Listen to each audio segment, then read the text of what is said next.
Okay, so we're going to talk about the difference between ByVal and ByReference again. But you should also try to come up with a function that uses parameters for your final project.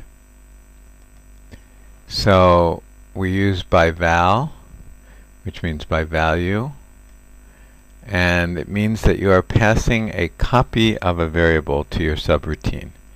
So you can make changes to the copy, and the original won't be affected. So that's the point. So if you don't want anything to happen to your original variable, then you want to use ByVal as the keyword in the function. If you want something to happen to the original variable that you're passing into your function, then you should use ByReference. So let's look at an example.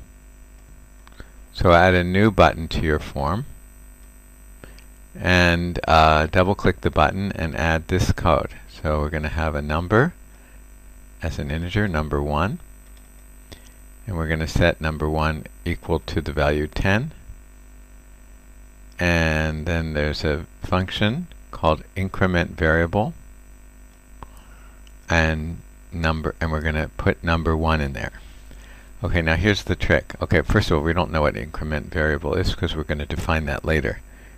But the question is are we going to define it with using ByVal or ByReference? So what's the difference? So if we did it ByVal, then okay, maybe increment. What do you think increment variable does? Probably increments the value by one or something like that. Adds 1 to the number. So if we put in number 1, maybe suppose we put in 10, it'll make it 11. Maybe that's what this function does. Okay. The question is though, will this actually get changed? Because this is outside of the definition of increment variable, right? We don't even know what increment variable is. We haven't even defined it yet. It's going to define it down here. But so if we don't want this to change, right? We just want to get a new result that's going to be equal to 11, right? But we don't want this to change. Well, if we wanted it to change, then we would use ByRef. But if we don't want it to change, we would use ByVal. Okay, anyway, let's look at the definition of increment variable. So we define increment variable. So we have to say private sub increment variable, and we're going to say ByVal, which means that it's not going to change this, and number 1 as integer. Now, yeah, okay, as integer. Okay. Actually, this is not. All right, let's leave it as by integer. So then what's this increment variable do? It just takes the input, adds 1 to it, and reassigns that same thing. So now number 1, if it was originally 10, well, no. Yeah, if it was originally 10 and we put it in here, then now this inside the function will be 11, but this will stay as 10. So he says, let's make sure that that's true.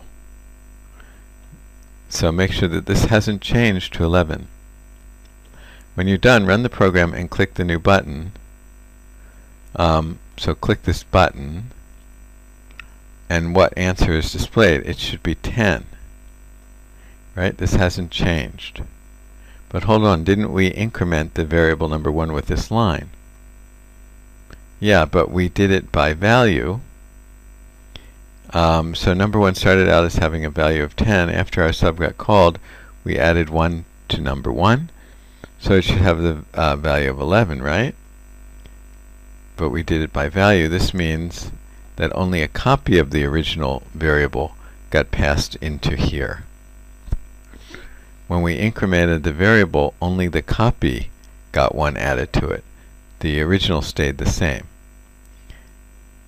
Change the parameter to ByRef. It says if you're using 2012, users should add ByRef as well, because I think in 2012 they don't write in ByVal.